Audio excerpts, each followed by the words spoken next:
c'est un hypocrite à la synagogue. Alors là, c'est vraiment le tzaddik, quoi. Alors, quand il faut faire un don dans une soirée, c'est le grand généreux. D'accord? Alors à la maison, c'est zéro. Il n'a jamais de temps pour moi, jamais d'argent pour moi. Le mari avec la femme, la même chose. C'est une hypocrite, ma femme, c'est une hypocrite. Alors là, quand la société fait toujours la belle, la mignonne et tout, et à la maison, c'est rien. J'ai pas le droit à un compliment, j'ai pas le droit à un mot gentil. Ça ne va pas.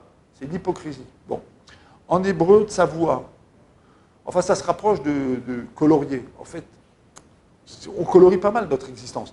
Je vais rapporter un enseignement qui est très intéressant.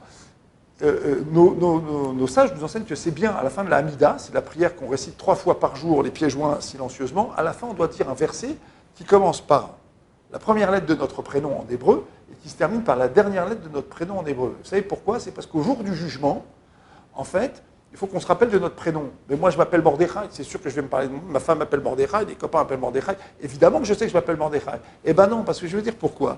Parce qu'en fait, on n'est jamais les mêmes. À la maison, on est monsieur machin, madame machin.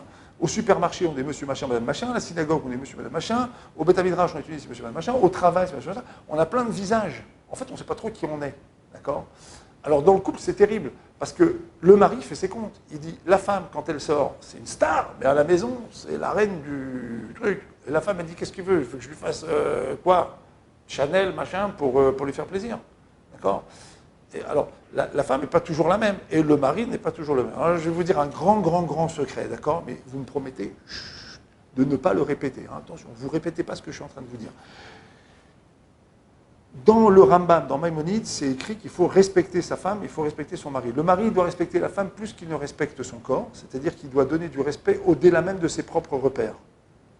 C'est les repères de la femme qui comptent. Il doit lui donner le respect dont elle a besoin. Donc attention, il doit la respecter comme une étrangère.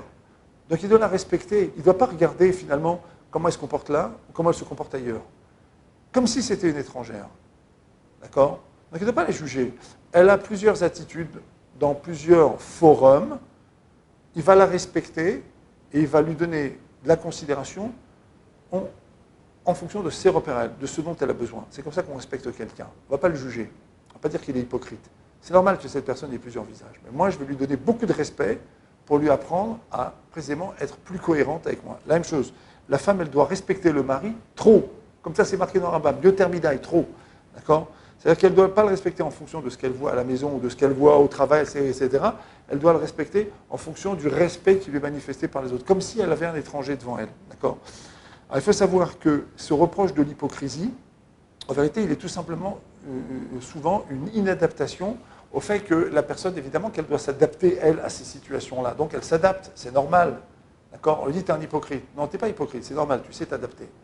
Moi, je vais te respecter. Je vais te respecter en considérant les meilleurs côtés de ta personnalité. Et c'est comme ça que je vais t'amener à être cohérent.